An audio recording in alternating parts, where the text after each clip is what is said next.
नमस्कार, आप देख रहे हैं क्रिकेट टीवी और मैं सुनील नारनोलिया मंथ कोरोना का नया अंक लेके आपके सामने हाजिर हूँ। तो आज हम एक बार फिर से नो स्कूल नो फीस वाले मुद्दे के ऊपर चर्चा करने के लिए इकट्ठे हुए हैं। स्वागत करता हूँ दिलीप कामत जी का, जो पेरेंट्स एसोसिएशन के अध्यक्ष हैं और अभिभावकों की समस्याएं उनको लेके स्कूलों के सामने, सरकार के सामने खड़े हुए हैं, समझाने की कोशिश कर रहे हैं कि इस कोरोना के साल के अंदर अभिभावक कितना परेशानियों को समझा जाए। दिलीप कामत जी, आपका स्वागत है। मैं फादर एडवर्ड ओलिवेरा जी का स्वागत करता हूं, जो Saint Anselm senior secondary school Mansarovar है उसके प्रिंसिपल हैं और शिक्षा के क्षेत्र में लंबा चौड़ा अनुभव है। स्कूल के दुख दर्द को ये हमारे सामने साझा करेंगे कि किस तरह से वहां पर हालात हैं, शिक्षकों के साथ क्या परेशानियां आ रही हैं और जो कर्मचारियों के साथ में क्या समस्याएं आ रही हैं। साथ ही साथ हमारे साथ में एडवोकेट शैलेश नाथ जी भी हैं, एडवोकेट हैं, साथ ही साथ केंद्र स्कूल से जो समस्याएं हैं उनके ऊपर लेके बड़े मुखर रहते हैं और अपने विचार प्रस्तुत करते रहते हैं। हमने हमारे साथ में चाइल्ड साइकोलॉजी को लेकर डॉक्टर मनीषा गौड़ जी हैं, उनको आमंत्रित किया है। मनीषा गौड़ जी का लंबा अनुभव है, बच्चों की मानसिकताएं कैसे हैं, क्या हैं, क्या बदलाव आती हैं, उसके प्रति गहरा अनुभव। क्योंकि एक मुद्दा इन दिनों बड़ा ये है कि ऑनलाइन एजुकेशन से बच्चों के दिमाग पर प्रभाव पड़ रहा है, वो तनाव का शिकार हो रहे हैं। ऐसे सवालों के जवाब हम मनीषा जी के जरिए मिल पाएंगे। साथ ही साथ में हमारे साथ हिम्मत सिंह जी हैं, जो पेशे से ग्राफिक डिजाइनर हैं, लेकिन उसके साथ साथ में एक अभिभावक है। ऐसे अभिभावक जिनके ऊपर कोरोना की मार पड़ी हुई है, वो चाहते हैं कि कोई मध्यस्थ रास्ते के जिनके जरिए उनके बच्चों को शिक्षा से वंचित भी ना होना पड़े और उन पर किसी तरह का प्रेशर भी ना पड़े, ऐसा मानसिक दबाव भी ना आए कि वो अपने बच्चों के भविष्य के साथ में खिलवाड़ कर लें। आप सभी को स्वागत करता हूँ कि आप इस कार्यक्रम से जुड़े और हमारे इस मुद्दे पे मंथन करने के लिए हमारे साथ में आगे आए। स्वागत है आप सब लोगों का। धन्यवाद सुनील जी, धन्यवाद। पहला सवाल मैं आपकी तरफ लेकर आना चाहूंगा। नो स्कूल नो फीस के मुद्दे में जो चर्चा गरमाई हुई है कि पेरेंट्स के पास में पैसा नहीं है, इसलिए वो फीस जमा नहीं करवा पा रहे, इसलिए स्कूल को रियायत दी जानी चाहिए। बड़ा सरल सा सवाल मेरे जहन में लेकर आता है कि भारत की जनता मेरी गाय की तरह है, उस पर आप कितना भी शोषण ला दिए, उससे आप बंद करी दुकान किराया वसूलिए, वो कुछ नहीं बोलेगी। उसके ऊपर आप मदर इंडिया के सुखी लाला के बैंक बने और उससे मोरेटोरियम के नाम पे कितना भी चक्रवृद्धि ब्याज लूट लिए, वो कुछ नहीं बोलेगी। वो बंद पड़े फोनों मोबाइलों के बिल भरेगी, वो बंद पड़ी दुकानों के भी बिल भरेगी। लेकिन जब मुद्दा शिक्षा का है, शिक्षक का है, उसने अपनी समस्या जाहिर कर दी। सवाल ये आता है कि यहाँ पर इस से स्कूलों से, शिक्षकों से क्या किसी तरह की कोई नाराजगी है? वाकई सिर्फ यही बात है कि वो पैसा देने में, फीस देने में क्या समझते हैं? इसके बारे में आप अपने विचार रखें। देखिए, नाराजगी का कोई विषय नहीं है। ये परिस्थितियां इस वक्त महामारी के कारण जो पैदा हुई है उसकी मार सब पर पड़ी है। हम ये नहीं कह रहे कि स्कूलों पर मार नहीं पड़ी है, लेकिन अभी आप बोल रहे थे कि बंद दुकानों का किराया दे रहे हैं, मकानों का किराया दे रहे हैं। आप धरातल पर आइए, बहुत से दुकान मालिकों ने अपने जो लैंडलॉर्ड थे, उन्होंने जो किराएदार है उनके 6-6 महीने के किराए माफ किए हैं। बाकायदा आपके न्यूज चैनलों पे भी खबर चली है, समाचार पत्रिकाओं के माध्यम से भी खबर चली है। और साथ ही हर व्यक्ति एक दूसरे की मदद करने के लिए फील्ड में उतर कर आया। ये महामारी ने एक रूप भारत की जनता का पूरा दिखाया है कि हर व्यक्ति यहाँ एक दूसरे की मदद करना चाहता है, हर व्यक्ति एक दूसरे के साथ खड़ा होना चाहता है, हर व्यक्ति एक दूसरे को ये हौसला देना चाहता है कि इस बुरे वक्त में मैं आपके साथ खड़ा हूँ। और यही उम्मीद हर पेरेंट्स स्कूल प्रबंधन से भी करता है। आज पेरेंट्स के साथ जो स्थिति हुई है, उनके व्यापार बिल्कुल चौपट पड़े हैं। अगर कोई प्राइवेट सर्विसेज में है तो उनकी तनख्वाहें कम से कम 70%, 60% तक घटा दी गई है। और यहाँ तक भी हो रहा है कि बहुत से जो प्राइवेट कंपनियों में जॉब कर रहे हैं उनको वहां से हटा भी दिए गए। तो ये स्थिति जब पेरेंट्स के साथ आई है तो उनको एकदम से जो धरातल पे जब वो आए तो उनको लगा कि अब जीवन व्यापन करने के लिए हमको एक नए सिरे से सोचना पड़ेगा। अभी हमारी जो प्राथमिकताएं हैं वो प्राथमिकताएं कहीं ना कहीं हमारी रोटी कपड़ा अनाज है। हम अपनी भूख का निवारण करें, हमारे खाने के लिए, बच्चों के लिए पैसे जुटाएं, ये सब कुछ हम कर पाए। वो व्यवस्था भी हमको इस वक्त संकट में डाल रही है कि वो भी हमको इधर से जुगाड़ करना पड़ रहा है, उधार लेना पड़ रहा है, अपने साथियों से सहयोग लेना पड़ रहा है। उस स्थिति में आप बताइए, क्या ये जस्टिस है कि उस चीज का हम पेमेंट करें जिसका हम उपयोग ही नहीं कर पा रहे? निजी स्कूलों को इस वक्त ये सोचना चाहिए कि इस वक्त पेरेंट्स के ऊपर आफत आन पड़ी है, उनके ऊपर एक विपदा आन पड़ी है, वो एक परिवार के सदस्य उनके लिए, जब परिवार के व्यक्ति पर अगर विपत्ति आई है तो उनको खुद आगे चल के और इस विपत्ति काल में खड़ा होना चाहिए था कि आप अपने घर चलाइए, अपने परिवार को पालिए, उनके स्वास्थ्य का ध्यान रखिए। स्कूल फीस का कोई मुद्दा नहीं है, स्कूलें जब खुलेगी उसके बाद निर्धारित होगा या जो सरकार निर्धारित करेगी वो करेंगे। अभी सरकार लगातार बोल रही है कि जब तक विद्यालय खुलेंगे नहीं तब तक कोई भी विद्यालय फीस नहीं मांगेगा। बावजूद इसके लगभग हर स्कूल लगातार पेरेंट्स पर दबाव बना रहा है, मैसेज भेज रहे हैं, फोन कॉल कर रहे हैं। मैं ये कह रहा हूँ कि ऐसा क्या कर दिया उन्होंने कि किस बात का उनको पैसा चाहिए? बिल्डिंग उनकी उनके पास है, बसें उनकी उनके पास है, पढ़ाई का कोई काम हो रहा नहीं, हम किसी इंफ्रास्ट्रक्चर का उपयोग कर रहे नहीं। मैं कह रहा हूँ कि किस बात का पैसा चाहिए?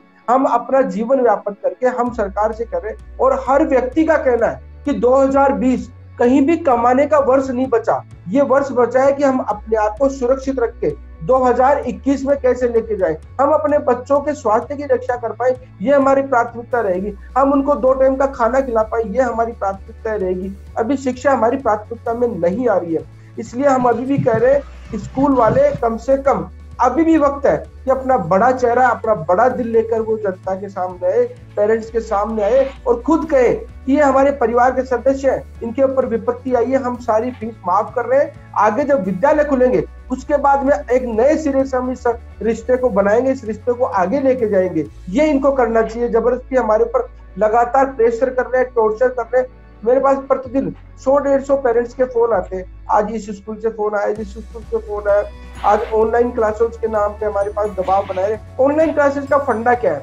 हम अभी इतनी देर से आपके सामने बैठे, अभी भी आपका नेटवर्क कम्युनिकेट ढंग से नहीं हो पा रहा मेरे से। मैं ये कह रहा हूँ कि अटक के अभी भी आवाजें आ रही है। मैं कह रहा हूँ कि नेटवर्क से किस तरह की पढ़ाई कराना चाहते हैं, जहां हम आधा घंटा बैठने में तकलीफ महसूस कर रहे हैं, वहाँ छोटे छोटे बच्चों को जिनके दैनिक कार्यक्रम माता पिता को संपन्न कराने पड़ते हैं, उनको खाना खिलाने का, फ्रेश होने का, नहलाने का, हर काम बच्चों को कराना पड़ता है, उनको किस तरह ऑनलाइन करना चाहते हैं 5-5 घंटे उन बच्चों के साथ? पहले आप कहते थे कि बच्चों को मोबाइल की रेडिएशन से दूर रखना चाहिए, ये उनके स्वास्थ्य पर गलत प्रभाव डालेगा, और आज आप जबरदस्ती जिद कर रहे हैं कि हम ऑनलाइन क्लासेस देंगे। आपके बच्चों को एक गुड्डा बनाकर, एक मूर्ति बनाकर उस कैमरे के सामने, उस मोबाइल के कैमरे के सामने बैठा दो, उसकी प्रेजेंट लगनी चाहिए। पढ़े चाहे नहीं पढ़े उनसे तो कोई मतलब नहीं है, प्रेजेंट लग गई तो हम फीस लेने के हकदार हो गए। आपकी मानसिकता क्या है, ये सोचने का विषय है कि आपकी मानसिकता क्या है। अगर आपकी मानसिकता कहीं ना कहीं गड़बड़ है तब तो निश्चित रूप से आप इसी दिशा में जाएंगे। शिक्षा संस्कारों का विषय है, आप इसको व्यापार का विषय बनाकर लेकर आते, आप सिवाय व्यापार के और कुछ नहीं कर रहे। मैं कह रहा हूँ कि अगर और फिर मान लिया कि आप व्यापार ही कर रहे हो, अगर आप व्यापार कर रहे हो तो व्यापारी को घाटा भी लगता है, आप घाटा सहन करिए। इस बार क्यों नहीं कर रहे आप घाटा सहन अगर व्यापारी हो? और अगर सेवा का विषय मान रहे हो तो सेवा करिए आप इसकी। दिनेश की इस बात को लेकर मैं फादर एडवर्ड की तरफ बढ़ना चाहूंगा। फादर एडवर्ड, एक अभिभावक की बड़ी करुण सी पुकार है कि उनके पास में, जैसे उन्होंने कहा कि वो दुकानों की बात है या और हम चीजें, वहां पर रियायतें मिल रही हैं, स्कूल उन्हें किसी तरह की रियायतें देने को तैयार नहीं है, बल्कि वो उनके ऊपर सिर्फ अपनी फीस का कलेक्शन करने के लिए अनएथिकल हैं, बच्चों को स्क्रीन टाइम ज्यादा बढ़ा रहे हैं, उनके सामने बैठा रहे हैं, बच्चों से परेशान है। तो बच्चा ये कह रहे हैं कि नेटवर्क की कनेक्टिविटी की समस्या है, बच्चे को तैयार करने की समस्या है, और पेरेंट्स की जिम्मेदारियां भी दोगुनी हो गई हैं।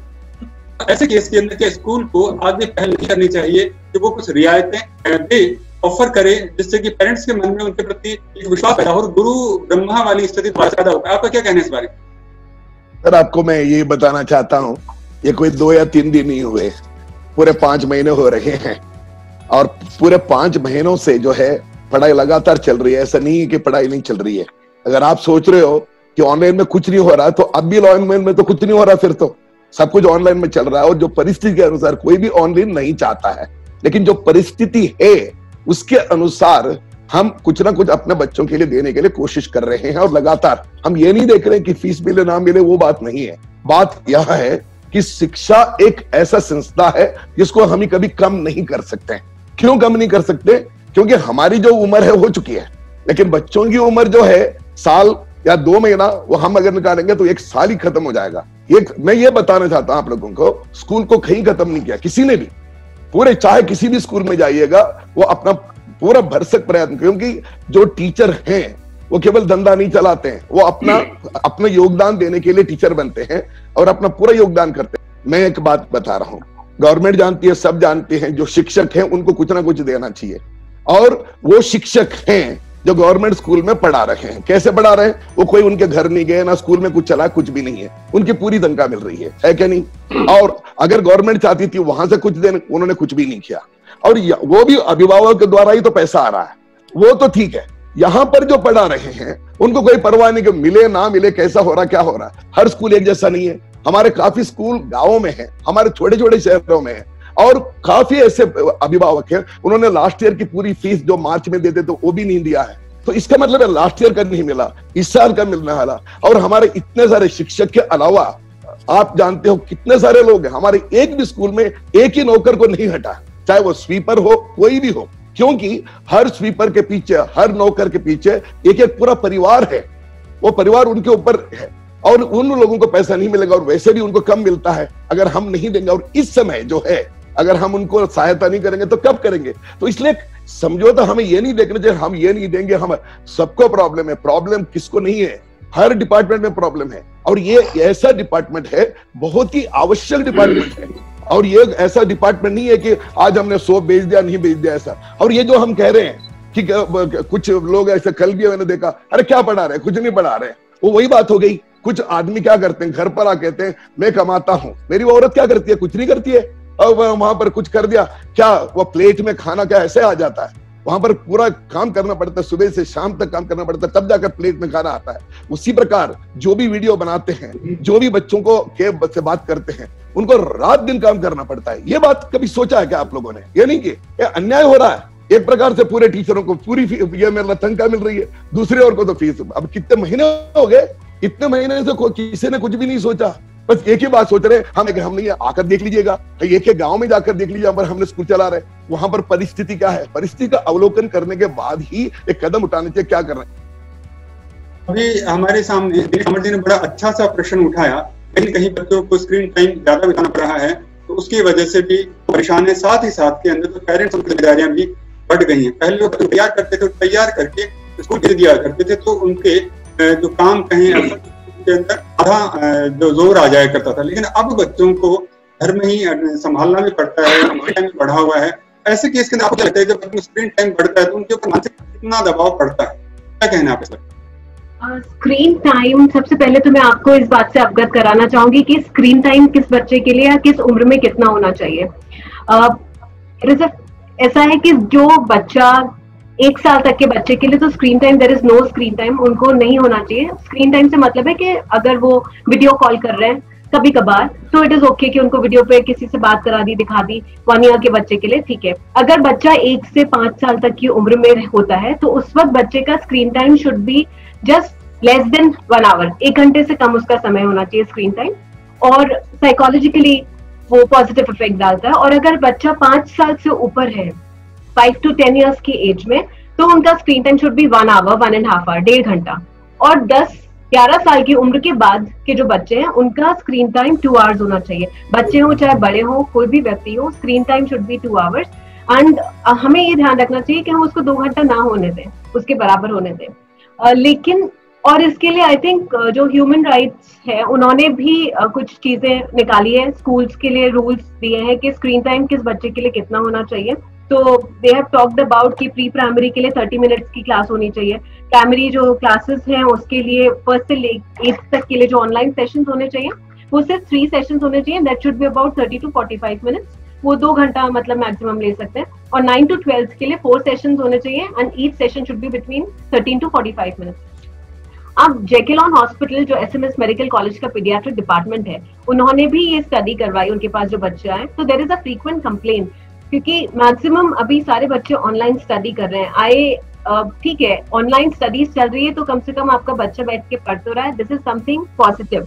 लेकिन उसकी वजह से जो बच्चे को स्क्रीन की वजह से इफेक्ट आ रहे हैं, दैट इज कि बैकनेस की स्टिफनेस, हेडेक्स का प्रॉब्लम आ रहा है, चिड़चिड़ापन बच्चों का बढ़ रहा है, बच्चों की आईज के अंदर जो ड्राइनेस है वो आने लगी है, हेडेक होने लगा है, ओबेसिटी बढ़ने लगी, क्योंकि बच्चा दिन भर बैठा है और बैठे बैठे खाता जा रहा है। वो हर टाइम में ब्रेक के अंदर बच्चा बोलता है कि मम्मा कुछ खाने के लिए लेकर आ जाना, या उनको स्कूल की तरह ही अगर फूड ब्रेक दिया जाता है तो उस फूड ब्रेक में भी उनको खाना होता है। सो दे आर जस्ट सिटिंग। वैसे भी इस लॉकडाउन की वजह से वो बाहर नहीं जा पा रहे हैं। अभी lockdown it is unlock, but unlock होने के बावजूद भी बच्चों के लिए it is as good as lockdown.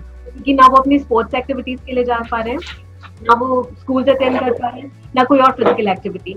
This is increasing, उनका इरिटेबिलिटी, उनका जो चिड़चिड़ापन है, गुस्सा है, वो सब बढ़ रहा है, उनके हेडेक्स की कंप्लेन बढ़ रही है, और इन सब चीजों के चलते हुए कंफ्यूजन चल रहा है पेरेंट्स और बच्चों के बीच में भी, बिकॉज पेरेंट्स इस तरह का बिहेवियर टॉलरेट नहीं कर पा रहे हैं कि हमारा बच्चा डिसिप्लिन्ड होना चाहिए, वो इतना चिड़चिड़ा क्यों हो रहा है, वो उनको समझ नहीं आ रहा है कि वो स्क्रीन की वजह से इतना चिड़चिड़ा हो रहा है।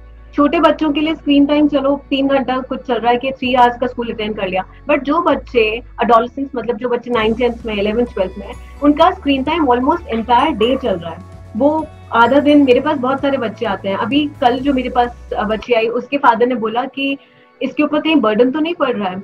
वो सुबह का स्कूल अटेंड करती है 1 बजे तक, 1:30 बजे तक, फिर 1 घंटे का उसको ब्रेक मिलता है, और उसके बाद वो अपनी कोचिंग क्लासेस ऑनलाइन अटेंड करती है और 8 बजे तक वो उसमें लगी रहती है। So that means the child is entire day on the screen, और उसकी वजह से हो रहा है कि नींद में प्रॉब्लम्स आने लगी है। जो बच्चा पहले बेड पे लेटते ही सो जाया करता था, अब उसको सोने के अंदर 20 मिनट 25 मिनट का समय लग रहा है। कुछ बच्चे उससे भी ज्यादा नहीं सो पाते हैं। तो स्लीप अगर प्रॉपर नहीं होती है, इरिटेशन तो वैसे भी बढ़ता है, तो उनकी स्लीप डिस्टर्ब होती जा रही है। फादर, आपसे मेरा सवाल जैसे कि डॉक्टर मनीषा जी ने हमसे बात कही कि स्क्रीन टाइम बढ़ने की वजह से बच्चों में चिड़चिड़ापन तो आ रहा है। स्कूल की समस्या ये है कि उसे अपने कोर्स कंप्लीट करने हैं, इस वजह से उसको स्क्रीन टाइम ज्यादा चाहिए, वो उम्र की पाबंदियों को नहीं मान सकता। ऐसे केस के अंदर स्कूल किस तरह से इन चीजों को मैनेज करेंगे? तो पहली बात, मैं मैडम से बिल्कुल सहमत हूँ, क्योंकि साइकोलॉजिकली हमें देखना चाहिए कि बच्चों को क्या चाहिए क्या ना चाहिए। लेकिन मैं एक बात बताना चाहता हूँ, एक हम तो ईश्वर से प्रार्थना कर रहे हैं कि जल्दी से जल्दी ये खत्म हो जाए। ये एक तात्कालिक है, ये हमेशा के लिए हमें करना भी नहीं चाहिए, हम नहीं करेंगे। लेकिन अगर बच्चे को माँ दूध नहीं दे सकती है तो गाय का दूध तो पिलाना ही पड़ेगा। तो बात ऐसी है, जैसे हमें बताया गया है, जैसे हमें बताया उसके अनुसार हम काम समय भी कम कर रहे हैं, थोड़ा होमवर्क ज्यादा देकर हम तो एडजस्ट करने के लिए कोशिश कर रहे हैं। हम किसी भी प्रकार से नहीं चाहते कि बच्चों को इससे नुकसान हो जाए, लेकिन हमें दूसरा भी देखना पड़ेगा कि ऐसा ना हो कि बिल्कुल ही क्लासेस ना हो, क्योंकि ये केवल यहाँ की बात नहीं है, पूरा वर्ल्ड की बात है। तो जितना कम समय हो सके हम उनको देना चाहते हैं, जिसने अच्छी तरह दे सकते हैं हम देना चाहते हैं। इसलिए टीचर भी बहुत कोशिश कर रहे हैं ताकि उनके ऊपर बोझ ना पड़े। थोड़ा बहुत तो बोझ तो हम लोगों को नहीं, सब लोगों को पड़ रहा है। आज अगर हम आप से बात कर रहे हैं ये इसके द्वारा, तो वो भी वही है। तो हम नहीं चाहते हैं, हम देखना चाहते हैं कि बच्चों को किस प्रकार से कम कम हम उनको परेशान करके हम पढ़ा सकते हैं, ये बात है। लेकिन पढ़ाई बहुत जरूरी है, ये बात है कि हम वो भी उनको बोझ नहीं डाल रहे हैं पूरा कोर्स खत्म करें, वो भी हम चाहते हैं, और बोर्ड भी नहीं चाहता पूरा कोर्स खत्म करें। लेकिन थोड़ा बहुत तो जो है हम कर रहे हैं। बड़े बच्चों की इतना ज्यादा प्रॉब्लम नहीं आ रहा, इसलिए छोटे बच्चों को हम उस प्रकार डायरेक्ट नहीं कर रहे हैं, इनडायरेक्ट रूप में हमको दे रहे हैं। ये हम मैं बिल्कुल सहमत हूं उनसे कि जो साइकोलॉजिकल प्रॉब्लम से वो है वो रहेगी भी, लेकिन इसलिए हम प्रार्थना कर रहे हैं कि ये जल्दी से जल्दी खत्म हो जाए। ठीक है, आपने बड़ी अच्छी सी बात कही कि ये स्थायी समाधान नहीं है। इस कोरोना पैंडेमिक के दौरान जो हमारे सामने एक अस्थायी व्यवस्था बनाई गई, उसके लिए हमें सॉल्यूट के तौर पे चुना है, तो हमें इसको हमेशा लॉन्ग लाइफ नहीं रखना है। तो इसके लिए हमें इतना रखना चाहिए कि अभी माँ दूध नहीं दे पा रही है तो गाय के दूध से काम फैलाना चाहिए। इतना सवाल है कि एक बार हिम्मत सिंह की तरफ करना चाहूंगा। हिम्मत सिंह जी, आप एक अभिभावक हैं और बच्चों के पिता हैं। आप भी जैसे मनीषा जी कह रही थी कि बच्चों में चिड़चिड़ापन है, बढ़ रहा है, और कहीं ना कहीं उनको स्क्रीन टाइम बढ़ने की वजह से पहले उनके पास एक लिमिटेड टाइम होता था, रेसेस टाइम में कभी वो खाना खाएंगे, एक हर चीज का टाइम टेबल हुआ करता था। एक पिता के तौर पर आप किस तरह के बदलाव देख रहे हैं? तो एक पिता के तौर पे जो मैंने महसूस किया है ना, कि जैसे बच्चों में, जैसे 8-10 साल के बच्चे की मैं विशेष तौर पे बात करूंगा, जो 5th से नीचे वाले जो बच्चे हैं, प्राइमरी के जो बच्चे हैं उनकी बात कर रहा हूँ, वो डिस्ट्रेस्ड रहते हैं, डिसोबीडियंट हो गए हैं और हाइपर एक्टिव हो गए हैं। मतलब ये मैंने डायनेमिक जो डिफरेंस है, ये जो डायनेमिक डिफरेंस नोट किया मैंने बच्चों में, कि जो बच्चे मेरिटोरियस थे, डिसेंट थे, वो भी करते थे, कहना मानते थे, बिल्कुल मतलब बिल्कुल व्हाइट टू ब्लैक चेंज हो गए हैं वो। और जो जैसे फादर ने जो बात कही कि भाई बच्चों का साल खराब हो जाएगा, और ये उसके चक्कर में उनकी 4-4, 5-5 घंटों की ऑनलाइन क्लास ले रहे हैं। मैं विद ड्यू रेस्पेक्ट में ये बात बोलना चाहता हूँ कि ऑनलाइन क्लास लेना तो ठीक है, ये बात सही है, लेकिन 1 साल के मुकाबले जिंदगी को दांव पे लगा दे, हम उनको हमेशा के लिए खराब कर रहे हैं, ये कहाँ एक्सेप्टेबल है? क्या मूल रूप से विकलांग तो नहीं होंगे बच्चे? हाँ, उनको हमेशा के लिए आंखें, ब्रेन, सब कुछ हम डैमेज करने में लग रहे हैं उनको। मतलब प्राइमरी क्लास के बच्चों को इतना प्रेशर डालना ठीक नहीं है। दूसरी बात मैं जो कहना चाह रहा हूँ, जैसे कि सर ने कही कि कई बच्चों का वो कह रहे हैं कि लास्ट ईयर तक की जैसे अभी खैर आपके सवाल से थोड़ा इररेलेवेंट है ये, लेकिन जैसे फीस की बात कर रहे हैं, अगर हम उस टॉपिक पे हैं कि लास्ट ईयर तक की फीस नहीं दी, और जैसे एनस्लम के बच्चों ने लास्ट ईयर तक की फीस नहीं दी, और सर अलाउ कर रहे हैं, फादर जो हैं वो अलाउ कर रहे हैं। बिल्कुल सही कह रहे हैं दिनेश जी आप। मैंने तो कभी सुना नहीं कि किसी एक भी पेरेंट को उन्होंने फाइनल एग्जाम तो छोड़िए, हाफ ईयरली एग्जाम या PT1 PT2 भी देने को अलाउ करते हैं ये लोग कि बच्चे की फीस नहीं आई और वो एडवांस चेक लेते हैं साल भर के, 5 चेक लेते हैं और उसके बाद पेनल्टी इतनी हाई रखते हैं कि मतलब पेरेंट्स प्रेशर में आ जाते हैं। 1000 रुपए पेनल्टी रहती है इनकी, और वो भी पर डे के हिसाब से बढ़ रही होती है। आपको पता है दिनेश जी, आप तो सारी चीजें जानते ही हैं। बिल्कुल, चक्रवर्ती ब्याज से ज्यादा। मैं इसमें कुछ बोलना चाहूंगी कि ऑनलाइन क्लासेस के फेवर में एज अ साइकोलॉजिस्ट अगर मैं मेंटल हेल्थ की बात करती हूँ, आई डेफिनेटली से कि स्क्रीन टाइम ज्यादा हो रहा है। पर अगर आपका बच्चा ऑनलाइन क्लासेस नहीं अटेंड करता है तो क्या आप अपने बच्चे को डिसिप्लिन वे में वो 3-4 घंटा किसी प्रोडक्टिव चीज में ऑक्यूपाई करके रख सकते हैं, इन्वॉल्व करके रख सकते हैं, which is not possible for any mother और फादर। तो आपका वो डिसिप्लिन मेंटेन रहता है बच्चे का, और डिसिप्लिन मेंटेन होने की वजह से बच्चा फोकस कर पाता है चीजों के अंदर। तो partially that online class is good, लेकिन उस ऑनलाइन क्लास को थोड़ा प्रोडक्टिव बनाया जा सकता है, इंटरैक्टिव बनाया जा सकता है, so that child doesn't loose interest और चाइल्ड अपना मेंटल बैलेंस भी मेंटेन करके रख सके। नो, उसके अंदर इंटरैक्शंस और गैप्स और स्पेसेस। ये विकल्प तब होना। अभी कल एक अखबार में फोटो छपी थी, कौन सी स्टेट की थी, जहां पर बच्चे को नेटवर्क के अभाव में ऑनलाइन क्लास अटेंड करने के लिए पेड़ के ऊपर बैठना पड़ा था जाकर, अगर आपने नोट करिए तो। मीडिया में भी आई है नेटवर्क की। अभी अपने साथ बैठे सैलरी जी नहीं जुड़ पा रहे, तो मान लो 40 बच्चे ऑनलाइन क्लास में जोड़े और उनमें से 5 बच्चे अगर नहीं अटेंड कर पा रहे तो वो तो पीछे जा रहे हैं। तो ये जो डिसेबिलिटी तो सब में क्लियर ओपन आ रही है ना, ये तो ये चीजें जो है, मैं कह रहा हूँ कि ये चीजें फंडामेंटल अपन तब इस विकल्प पे तब जाएंगे जब कोरोना मेरी बात सुनिए, कोरोना लाइफ लॉन्ग बीमारी हो, ये इसका कोई इलाज नहीं आएगा, ये इसका कोई सॉल्यूशन ही नहीं आएगा, तब अपन इन विकल्प की तरफ जाएंगे। लेकिन अभी ये बहुत छोटे समय का काम है, छोटा पीरियड है। सरकार 0 ईयर पे जाएगी। ऑस्ट्रेलिया में, इंग्लैंड में, अमेरिका में, इसके अंदर सरकार ने घोषित किया। आई अंडरस्टैंड, बट इसके अंदर देयर इज नो प्रेशर। हम स्टूडेंट्स को एग्जाम प्रेशर नहीं है। अभी कोरोना की वजह से गवर्नमेंट ने स्कूल्स को पास कर दिया था ना, बच्चों को वैसे भी पास कर दिया था, प्रमोट कर दिया था, पास कर रहे, प्रमोट कर रहे। हाँ, तो वो प्रेशर, वो मेंटल प्रेशर पेरेंट्स के ऊपर है। It also depends on the parents कि मेंटल प्रेशर वो कितना लेते हैं। आप इस एजुकेशन को बहुत लाइटली अगर लेंगे, नहीं लाइटली नहीं ले रहे, पेरेंट्स के ऊपर प्रेशर दूसरा है। हम जैसे तैसे करके ऑनलाइन क्लास तो दिला लेंगे, लेकिन ऑनलाइन क्लास के नाम पे फीस मांग रहे हैं, उसका क्या करें हम? हमारी समस्या तो फीस की है कि हमारे व्यापार खत्म हो गए, धंधे खत्म हो गए, रोजगार खत्म हो गए, सब कुछ बंद पड़ा है, हमारे अर्निंग सोर्स खत्म हो गए। उसके लिए ये ऑनलाइन क्लास सिर्फ इसलिए दी जा रही है कि हम फीस ले सके। अभी एक स्टेट है, MP है या गुजरात, मुझे नहीं मालूम, जहाँ पर हाईकोर्ट ने आदेश कर दिया कि ऑनलाइन क्लास के नाम पे आप कोई फीस नहीं लेंगे, पढ़ाई बंद। सब स्कूलों ने ऑनलाइन क्लास बंद कर दी। आप अगर बच्चों की पढ़ाई की चिंता, बंद करने के लिए नहीं कह रहे हैं, स्वागत है, बंद करने के लिए नहीं कह रहे हैं, बहुत स्वागत है आपका, करो। लेकिन हमारी समस्या जो है कि हम आर्थिक रूप से बिल्कुल असक्षम हो चुके हैं इस वक्त। हमारे काम धंधे चलेंगे जब हम आज तक देते हैं आपको 70 रुपए की किताब हम 700 में खरीदते हैं आपसे, 200 रुपए की जूते हम 2000 में खरीदते हैं आपसे। हर साल हमारे घर का कपड़ा 5 साल में बदलते हैं, लेकिन आप हर साल नहीं लेता है हम आपसे। हम सक्षम थे तो सब कुछ किया, आपको कहाँ बना किया? आपके घर बने, आपके एक कमरे का जो विद्यालय था वो 5 मंजिल का पेरेंट्स के कारण ही बना है। और अगर पेरेंट्स आपको कभी मना करते हो तो आज तक इतिहास बता दो कि हिम्मत सिंह जी बता रहे थे कि स्कूल वाले बोले लास्ट ईयर की फीस नहीं आई। आप 1 क्वार्टर की फीस बर्दाश्त नहीं कर सकते, एडवांस लेके रखते हो आप फीस, साल भर के चेक एडवांस ले लिए। जहां तक सरकार ने मना कर दिया उसके बाद चेक लगा रहे हो आप स्कूलों में।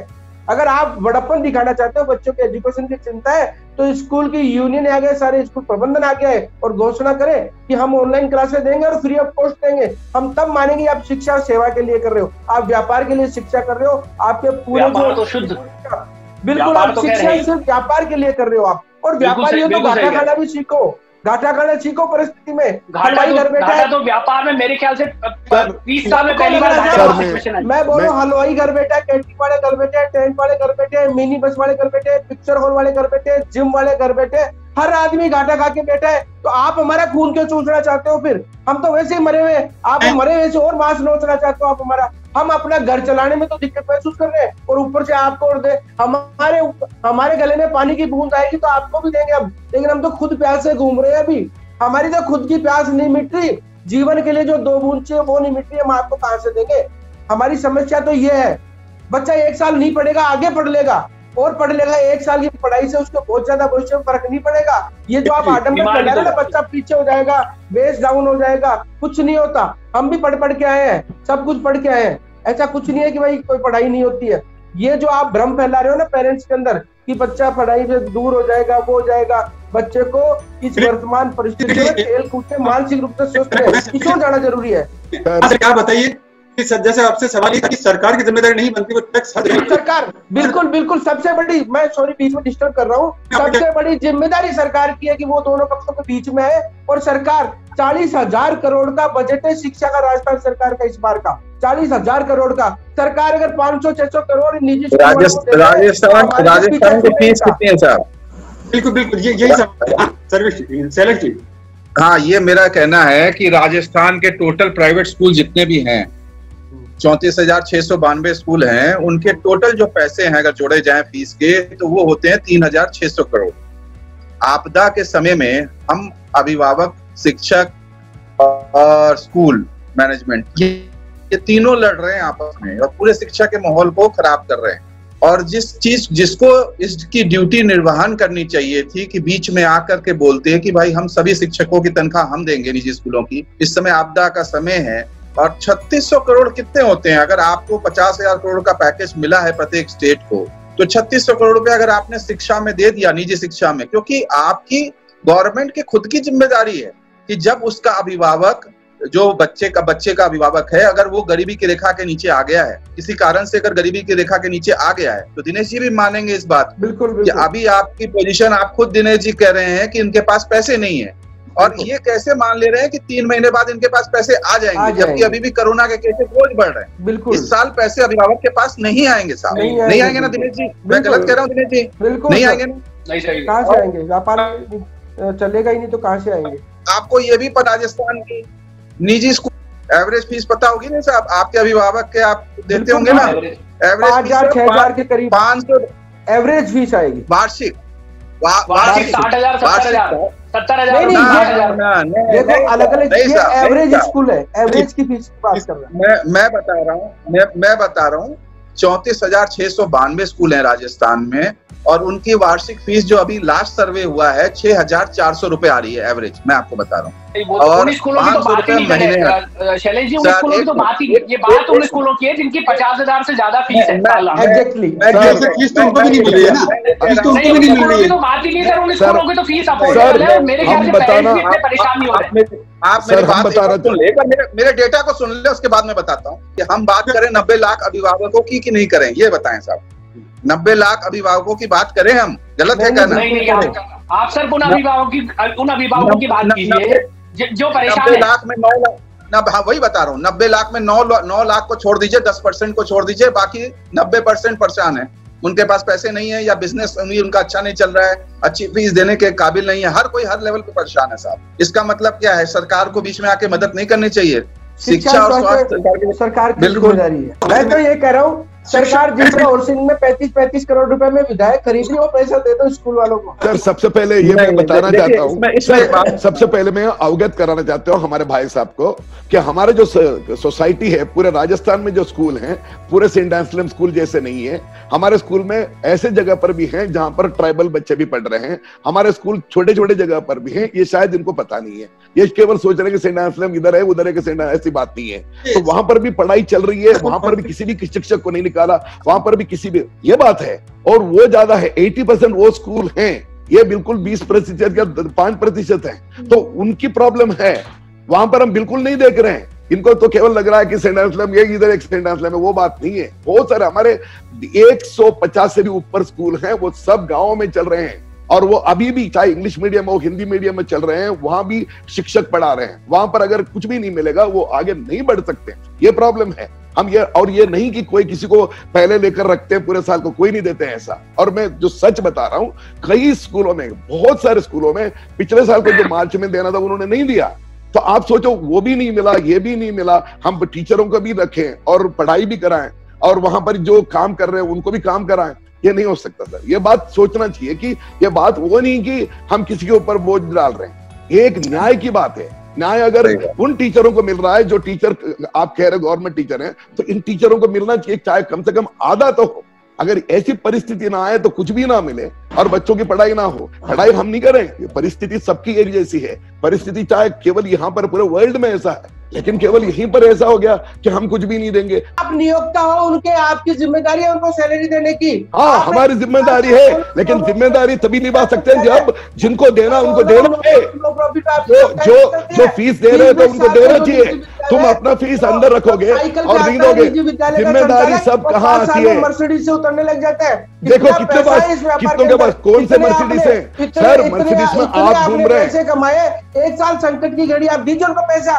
और सबसे बड़ी बात है, अभिभावकों पे पूरी फीस का दबाव बना रहे हैं। टीचर्स को आप 30%, 40% दे रहे हैं। ऐसा नहीं है आप लोगों ने। ऐसे छोटे छोटे शहरों में जाकर देख लीजिए कि वहां भी स्कूल चल रहे हैं। हम सबकी बात कर रहे हैं। खोल कर देखा है क्या? छोटे देख लीजिए वहां पर जाकर। बड़े स्कूल में अपने सब अपने स्तर के हिसाब से अपने स्कूल चयन करके सब चल रहे हैं, सब चल रहे हैं, जाकर देख लीजिए किस किस गाँव में स्कूल चल रहे हैं, कहाँ पर क्या चल रहे हैं। भाई 1000 रुपए कमाने वाले की प्रॉब्लम दूसरी है, 10,000 कमाने वाले की दूसरी है। सबकी प्रॉब्लम है। जिस प्रकार से आप लोग बात कर रहे हो, बड़े लोगों को सर कोई भी लूटना है, लूट करने का मजा रखिए आप लोगों ने। आप लोगों ने रचा रखा है ये बात करके। ऐसा है, तुम्हारे जैसे लोग हैं जो ऐसा कर रहे हैं। आप लोग टीचरों को समझने के लिए कोशिश नहीं कर रहे, कोशिश ही नहीं कर रहे। किसी की फैक्ट्री है, उसने कर्मचारी को पैसा दिया है, उपभोक्ताओं से थोड़ी मांगने चला गया कोई। किसी किराने की दुकान आप जाकर देख लीजिए कि हमारे टीचर और सर्वेंट्स को उनको पैसा मिल रहा है कि नहीं, पता लगाओ। आप जाकर देख लीजिए कि उनको क्या हाल है। मिनी बस में जो लोग सवारियां जाती थी, मिनी बस का ड्राइवर उनके घर पहुंचेगा कि पैसे दो, चाहे आप बैठो चाहे मत बैठो, मेरे को मेरा परिवार पालना है। मिनी बस के ड्राइवरों को बुला के उनको तक हम लोगों ने वितरण किया है, उनको कपड़े दिए, पैसा दिया, खाना दिया। ऐसी बात नहीं हुआ। अपनी आंखें खोल कर देखना नहीं चाहते, बस केवल आंखें खोल कर देखना चाहते, परिस्थिति को समझने के लिए कोशिश नहीं कर रहे, केवल अपनी बात करना चाहते हैं। बस इतनी सी बात है। किसी के ऊपर ये देखना नहीं चाहते। ऐसे लोग केवल अपना उल्लू सीधा करना चाहते हैं, उनको दूसरों को देखने के लिए तैयार नहीं है कि उनकी परिस्थिति क्या है, टीचरों को क्या हो रहा है और स्कूल में काम करने वाले कर्मचारियों को क्या हो रहा है, ये देखना नहीं चाहते। आप जाकर देख लीजिए, छोटे छोटे गाँव हैं, छोटे छोटे शहर हैं, वहां पर देख लीजिए क्या हो रहा है उनके आवर्स। उसके बाद बोलने से कुछ नहीं होता। एक बार तो ऐसे ज़िरे से कुछ नतीजे निकल कर नहीं आने वाले हैं। हम लोग को मंथन करके डिस्कशन करके निकालना होगा, मुद्दों को खंगालना होगा कि है क्या। नहीं हम लोग कठपुतलियां तो नहीं बने, इसलिए जरूर बात ये हो जाती है। तो यही तो बात हम कर रहे हैं, मंथन करने के लिए आगे आना चाहिए। तो केवल विरोधाभास करने से कुछ नहीं होता है, मंथन करने के लिए आगे आना चाहिए और हमें एक खुले हृदय से सोचना चाहिए कि हमें क्या करना है। परिस्थिति सबके पास है, केवल राजस्थान में नहीं है, हर जगह पर हो रहा है। कोविड हमने नहीं बनाया, रास्ता निकाले, उसका इंतजार कीजिए आप। जब शिक्षा मंत्री ने ये कहा है कि सरकार पेरेंट्स को बुलाए कि निजी विद्यालय वालों को बुलाए। सर कितने महीने हो गए, कितने महीने हो गए, कीजिए कितने महीने हो गए, तुम भी ऐसा ही करो। तो आप लोग खाना क्यों खाते हो? सरकार के पास, सरकार जिम्मेदार है आपके लिए। सरकार कहेगी नहीं है तो बैठ जाओ। सरकार तो ऐसे हल नहीं निकलेगा। ऐसे हम लोग सभी सभ्य हैं और एक एक करके हम लोग बातें करेंगे। इस तरह से करने से कुछ हल नहीं निकलने वाला है। मैं अगला सवाल लेके एक बार हिम्मत सिंह जी को होना चाहूंगा। हिम्मत सिंह जी, आपने बड़ा एक सवाल वो मुद्दा उठाया था कि अब हमारे बच्चे कम रहते हैं और भी बड़े फर्क हो रहे हैं और उनके व्यवहार के अंदर हम लोग एरोगेंसी देख रहे हैं। तो एक बड़ा सवाल जो निकल कर आता है कि हमारी आपकी ही बातों से स्पष्टीकरण निकल आता है, वो ये निकल कर आता है कि स्कूल में जाते हैं तो बच्चे सभ्य रहते हैं, घरों में रहते हो तो बच्चे असभ्य हो जाते हैं। जैसा कि आपने कहा, कथित कथा रूप में आपने कहा कि बच्चे अब घरों में हैं तो घरों में रहकर एरोगेंट हो गए हैं, वो बातें नहीं मानते हैं, डिसिप्लिन में नहीं है, अब वो अनुशासन से बाहर जा रहे हैं। तो क्या हमें नहीं लगता एक बार की, मैं जैसे फादर वाली बात से इत्तेफाक रखूं, एडवर्ड जी की जो बात से अगर मैं इत्तेफाक रखूं, तो उनका ये कहना है कि वो आपके बच्चों को भविष्य देते हैं, शिक्षा देते हैं, संयम देते हैं। उन पर कोई आपदा आई हुई है, चले हम एक बार मान भी लें कि वो झूठ ही बोल रहे हैं, गलती कह रहे हैं, हमने मान भी लिया एक बार के, उन्होंने कहा कि भी हमारे पास में नहीं है, वो हमारे गुरु, जैसे हम लोग गुरुर ब्रह्मा गुरुर विष्णु वाली संस्कृति को वहन करने वाले लोग हैं। ऐसे स्थिति में कोई मध्यस्थ रास्ता निकालना जाए और पेरेंट्स अभिभावक मध्यस्थ रास्ता निकाल के उन स्कूलों का सहयोग करें, वो भी अपने जो फंड्स हैं, क्योंकि हम इनकार नहीं कर सकते। कोई बिल्डिंग खड़ी होती है तो उस पर किराया जा रहा है, वहाँ के जो मिनिमल जो काम करने वाले हैं वो भी हैं। ऐसी स्थिति में हमें मध्यस्थ रास्ते नहीं निकालने चाहिए। अगर लगता है अभिभावक को कि उनके बच्चे घर रहने से परेशान है, तो उनकी नैतिक जिम्मेदारी डबल हो जाती है कि वो अपने बच्चों के उस भविष्य के लिए और उस विश्वास के लिए कि हमारे बच्चे स्कूल में जाएंगे तो ही सुधरेंगे, तो अगर वो जो आदमी हमारे बच्चों का भविष्य निर्माण करेगा, सुधारेगा, अगर वो आज परेशानी में है और आज चलिए हमारे लिए तो भी हमारी नैतिक जिम्मेदारी बनती है हम उसका कोई ना कोई सपोर्ट तो करें। कानून के संविधान के में ये कहा गया है कि जो सृजक करने वाला है, जो कोई आदमी बनाने वाला है, उसको उसकी फीस के साथ में उसको रॉयल्टी भी मिल रही है। शिक्षक भी बच्चों के भविष्य का निर्माण करते हैं, तो क्या उन्हें उनकी रॉयल्टी नहीं मिलनी चाहिए? मान लिया फीस देते आई हैं, लेकिन आज रॉयल्टी चुकाने का वक्त आया हुआ है, क्योंकि नैतिक जिम्मेदारी की बात, जैसा कि आपने कहा, मैं आपकी बात को इत्तेफाक रखते हुए कह रहा हूँ, जैसा कि आपने कहा कि बच्चे अब असभ्य हो रहे हैं, तो असभ्य हो रहे हैं तो क्या शिक्षक को उनकी रॉयल्टी नहीं मिलनी चाहिए कि हम उनकी जिम्मेदारी लें? बिल्कुल, आपकी तो बच्चे पेरेंट्स शिक्षक जाएगा कहाँ? हमारे इससे समाज के अलग प्लेनेट से तो नहीं आया वो। सुनील जी नहीं, इसी तबके से आए, और आपकी बात बिल्कुल, ये वाली बात बिल्कुल सही है कि ठीक है बच्चे असभ्य हो रहे हैं, ये बात, और लेकिन ऐसा नहीं है कि जैसे बच्चे घर में रह के असभ्य हो रहे हैं। घर में तो उन्होंने जन्म लिया है, घर तो माँ तो उनकी पहली टीचर होती है। घर में रहे तब असभ्य हो रहे हैं, सिर्फ आपकी बात घर में रहे, अभी तो घर में अभी तो सुनील जी देखिए, घर में रहने के अलावा और कोई चारा ही नहीं हो रहे, सब सारी दुनिया आप और हम सब घर में बैठे हैं 20 साल। बहुत से टीचर्स आते हैं, उनसे भी ऐसे। और दूसरी बात, एक मिनट दिनेश जी प्लीज, मैं जैसे फादर के हिसाब से बता रहे, टीचर का तो ड्यू रेस्पेक्ट है ही। आप और हम सब आज जब ये बात कर रहे हैं और सभ्य इंसानों के जैसे डिस्कशन कर रहे हैं, ये किसी न किसी टीचर की मेहरबानी तो है। इसी वजह से तो आज हम लोग इस तरह से मनुष्यों की जैसे बातें कर रहे हैं। उनका तो रेस्पेक्ट हमेशा है ही, और उनका जो सम्मान है हमारी सभ्यता, हमारी संस्कृति में तो गुरु को गोविंद से भी बड़ा पद दिया गया है।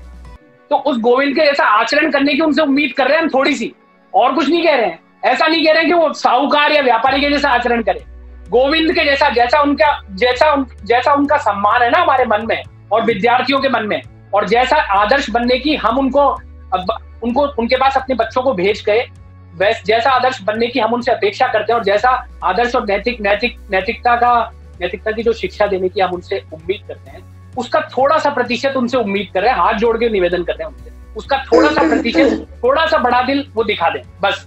और ऐसा नहीं कह रहे फीस पूरी माफ कर दें, ऐसा कोई मुद्दा ही नहीं है, हो भी नहीं सकता, वो व्यवहारिक है भी नहीं।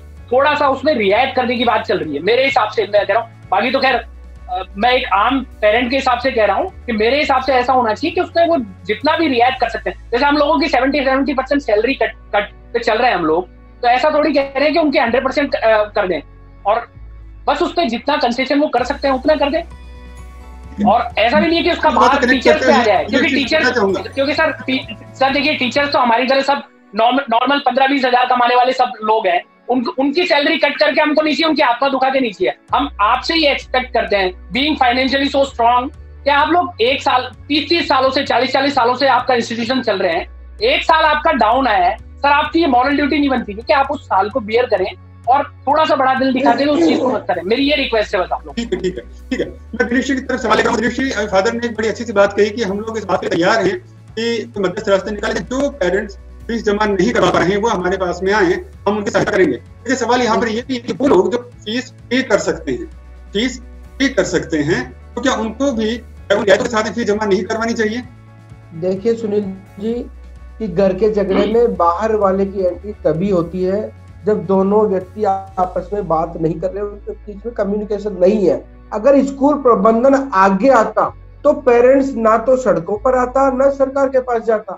जी, आपने जो मैं आपकी बात से एक सवाल जो आपके लिए लेकर आया हूँ, वही आपने कहा कि इन्होंने स्कूल नहीं मॉल खोल रखे हैं, तो आपसे मेरा सवाल है वो ये निकल कर आता जहन के अंदर, मॉल में जब हम लोग एंट्री करते हैं तो हर एक प्रोडक्ट पर एक उसका टैग लगा होता है, उसकी एक MRP लगी होती है कि इस जो प्रोडक्ट की MRP ये है, इसकी 2000 रुपए है या 2 लाख रुपए है।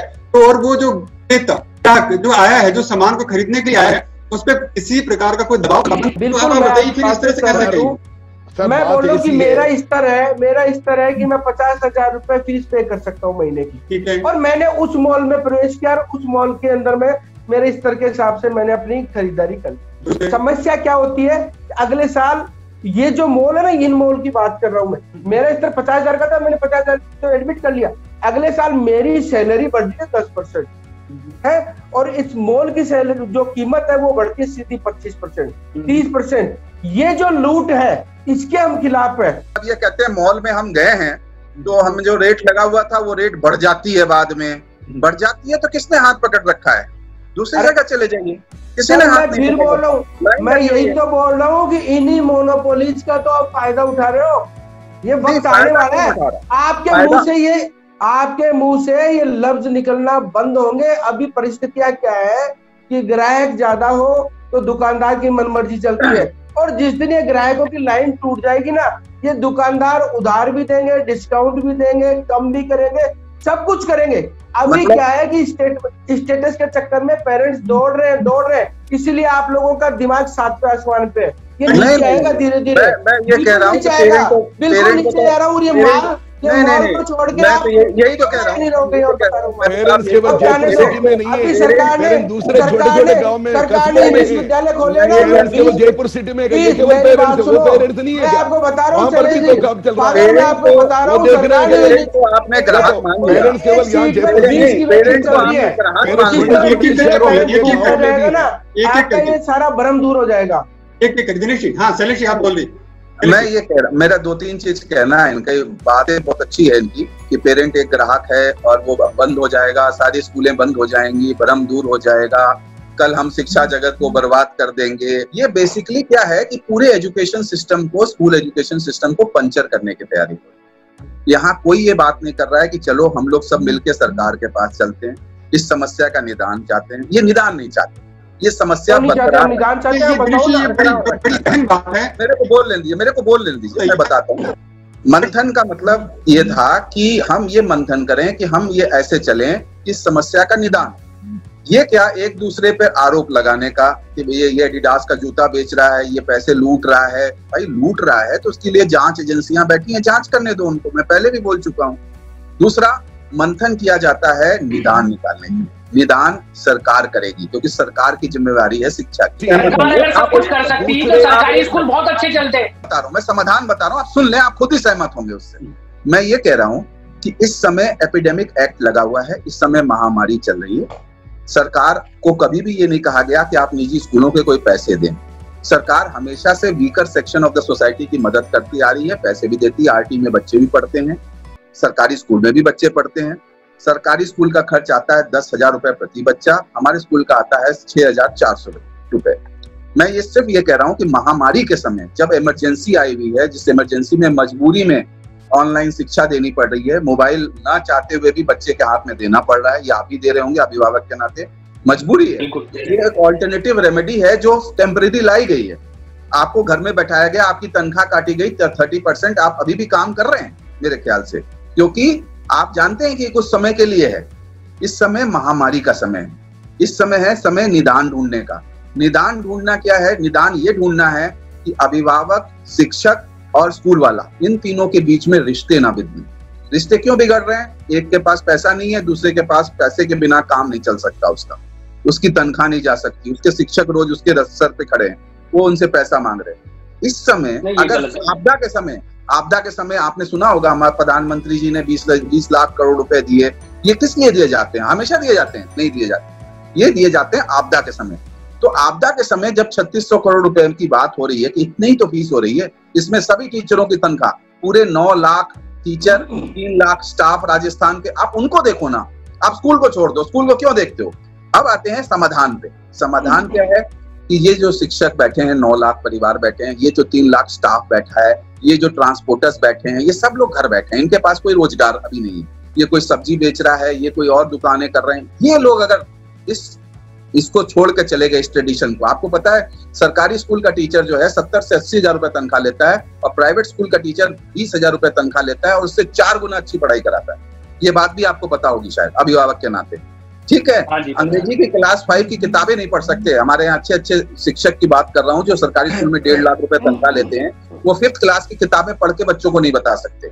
मैं आपकी पोजीशन बता रहा हूँ एक्चुअल। और ये 15,000 के जो टीचर हैं जिनसे हम पढ़ के IAS, PCS और डॉक्टर ये बनते हैं, आज हमने उनको लाके रोड पे खड़ा कर दिया। स्कूल वाला बोलता है मेरे पास पैसे नहीं है, होंगे पैसे, मैं बोल रहा हूँ कई स्कूल वाले 10-5 ऐसे होंगे जिनके पास होंगे पैसे। आप 10-5 को क्यों गिनते हैं? आप जब मेजोरिटी को गिनेंगे तो आप और हम एसी में बैठ करके बातें करें और इनकी समस्याओं का समाधान ढूंढें, तो एक्चुअल समाधान ढूंढना चाहिए।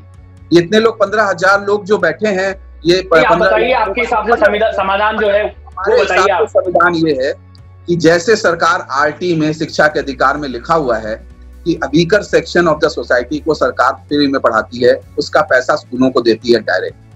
आज हमारे पेरेंट्स 90% पेरेंट्स वीकर सेक्शन में आ चुके हैं। इनको 2.5 लाख रुपए नहीं मिल रहे इस साल की उनकी कमाई 2.5 लाख रुपए नहीं होनी है, तो हम उसी 2.5 लाख को पकड़ के उसके नीचे के जितने भी पेरेंट्स हैं उनकी लागू फीस जो भी स्कूलों में लागू है वो सरकार से क्यों नहीं मांग कर लेते? 1 साल की तो बात है, 1 साल के बाद तो गलत कह रहे हैं सर आप तो यही बात कह रहे हैं। अब शैलेश जी आप एक बार मुझे बोल लेने दीजिए। इसका एक और समाधान, यही तो कह रहे हैं, ये तो किसी हालत में सर स्वीकार्य ही नहीं है ना। आप कल को आप ये बात कहेंगे, कि उद्योगों से जो मजदूर वापस गए हैं उन सब की सैलरी दे देते तो मजदूर वापस ही नहीं जाते। सरकार ऐसा नहीं कर सकती सर। उद्योग और स्कूल किसको देगी? सरकार जैसे जो छोटे से छोटे व्यापारी जिसके पास 5 आदमी है मैं एक्सप्लेन कर रहा हूँ, उसी का एक्सप्लेन कर रहा हूँ। 1 मिनट एक्सप्लेन कर रहा हूँ। कमर्शियल दुकानें बंद रही, उनका रोजगार नहीं हुआ, उनके यहाँ नौकर रहे वो छोड़ के चले गए, उनके यहाँ नौकरी करने वाले वो छोड़ के चले गए, उनका नुकसान हो गया। स्कूल एक सामाजिक संस्था चलाती है, पहले तो एक इंसान स्कूल नहीं चलाता। सामाजिक स्थान जब कोई सामाजिक कार्य है, स्कूल और हॉस्पिटल ये दोनों सामाजिक कार्य हैं जिसके ऊपर आरोप ये है कि ये लूटा जाता है लोगों को। ये आरोप बहुत है इसके ऊपर, साबित किसी के ऊपर नहीं है। आज तक किसी स्कूल पर ये लूटने का कोई साबित नहीं हो पाया। सरकार से आप ये मांग कर सकते हैं कि चलो स्कूल वालों को कुछ मत दो, उनके जो शिक्षक हैं उनकी तनख्वाह इस साल की बेयर कर लो।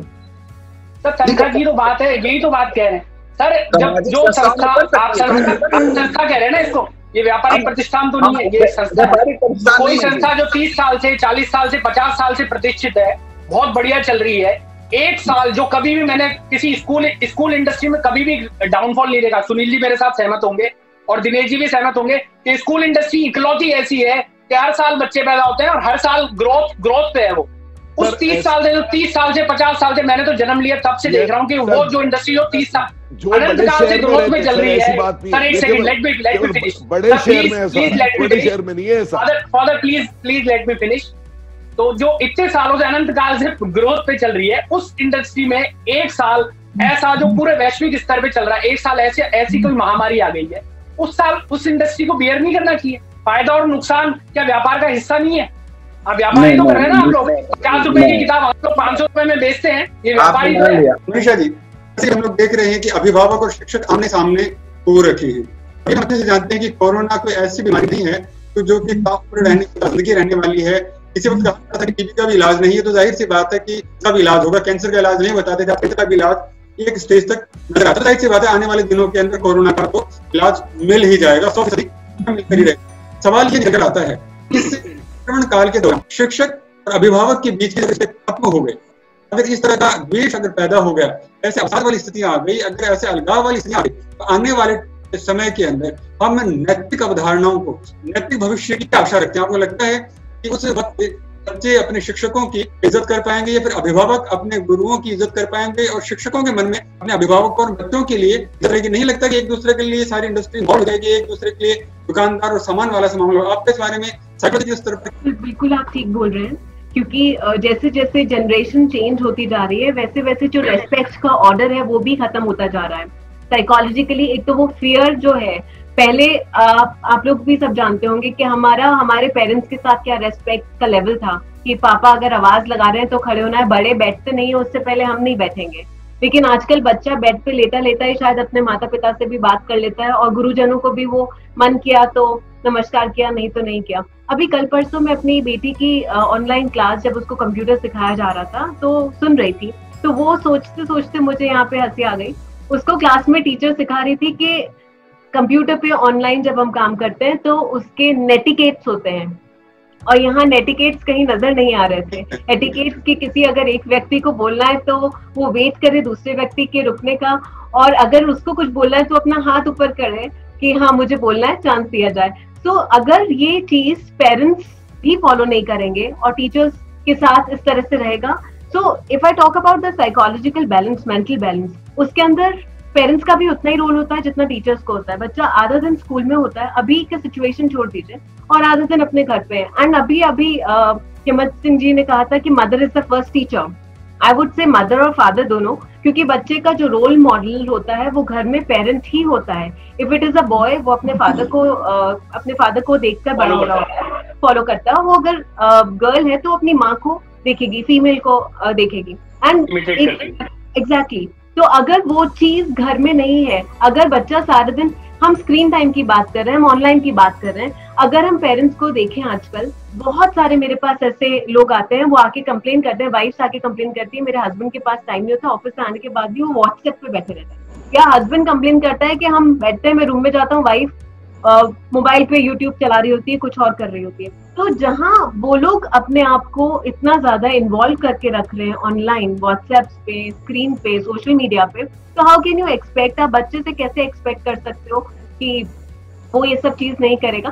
तो जहाँ आपने जो सवाल किया कि फ्यूचर में होगा, उस फ्यूचर को देखते हुए हमें अपने प्रेजेंट को, अपने आप को चेंज करना पड़ेगा। We will have to be a good role model as a parent and as a teacher. तो स्कूल में ठीक है, मोबाइल, सोशल मीडिया अलाउ नहीं होता, बट जो टीचर्स स्कूल में, घर में पेरेंट्स भी उस चीज को अगर उसी तरह से फॉलो करें, and if there is a sync, तो बच्चा कंफ्यूजन की स्टेट में नहीं जाता है। वरना बच्चा कंफ्यूज हो जाता है कि घर में कुछ और बोला जा रहा है, स्कूल में कुछ और बोला जा रहा है, मैं किसको फॉलो करूं। एंड जहां वो एक टीचर्स को, स्टूडेंट्स, पेरेंट्स को फॉलो नहीं करते हैं, तो उनका जो ऑरा होता है वो बढ़ता है अपने फ्रेंड सर्कल में। And when the child is sharing all the things amongst the friends, वो अपने फ्रेंड्स के साथ शेयर करने लगते हैं, फ्रेंड्स के साथ बात करने लगते हैं, तो वो सही गलत का फैसला नहीं कर पाते, क्योंकि फ्रेंड्स का मेंटल लेवल भी उतना ही है जितना उनका है। उनके पास प्रॉपर गाइडेंस नहीं मिल पाती है। वो अपने में एक केस मेरे पास आया जिसके अंदर फादर ने बोला कि बेटी या मेरा बेटा है, वो सारा दिन ऑनलाइन रहता है, सारा दिन वो नेटफ्लिक्स देख रहा है और बाकी सीरियल्स देख रहा है, सब कुछ देख रहा है, सारा टाइम फोन पे रहता है। फिर जब बच्चे से पूछा गया तो बोलता है कि पापा किस तरह से मुझे मना कर सकते हैं, वो खुद भी तो फोन पे होते हैं, वो टिकटॉक चलाते रहते हैं, वो गेम्स खेलते रहते हैं, तो वो मुझे कैसे मना कर सकते हैं। तो हमको जो करेक्ट रोल मॉडल देना होगा अपने बच्चों को, अगर वो चीज नहीं होगी तो फ्यूचर में जाते जाते चीजें डिटेरियोरेट ही होती रहेंगी। इट इज नॉट कि सिर्फ स्कूल रिस्पॉन्सिबल या सिर्फ parents responsible, we have to go hand in hand.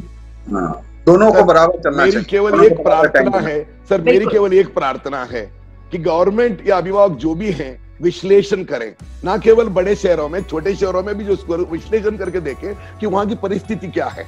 अगर उनको लग रहा है उनके पास बहुत सारा पैसा है, वो पता लगाए कि क्या हुआ क्या नहीं हो रहा। ये हम जब तक विश्लेषण नहीं करेंगे तब तक इसका हल नहीं निकाल सकते। दूसरे स्टेट में जो है, गोवा हो, केरल हो, महाराष्ट्र हो, वहां पर अनुदान स्कूल है, या अनुदान तो है ही नहीं। आप लोग कह रहे हो कि मतलब आप निजी स्कूल चलाओ और उसके बाद तुम कह रहे हो पैसा भी मत दो, हमारे टीचरों को दे देंगे। ये कहाँ का न्याय है?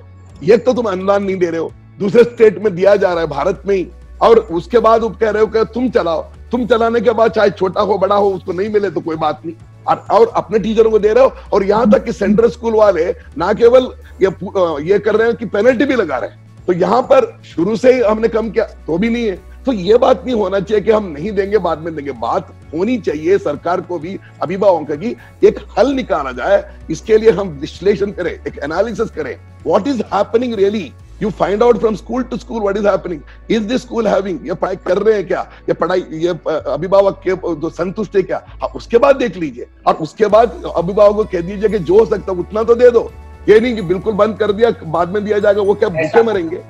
नहीं, आज की जो परिस्थिति है साहब, उसके हिसाब से अगर 2 महीने स्कूल और नहीं खुले या ये फीस वाली प्रॉब्लम सॉल्व नहीं हुई तो 15 से 20 हजार स्कूल बंद हो जाएंगे।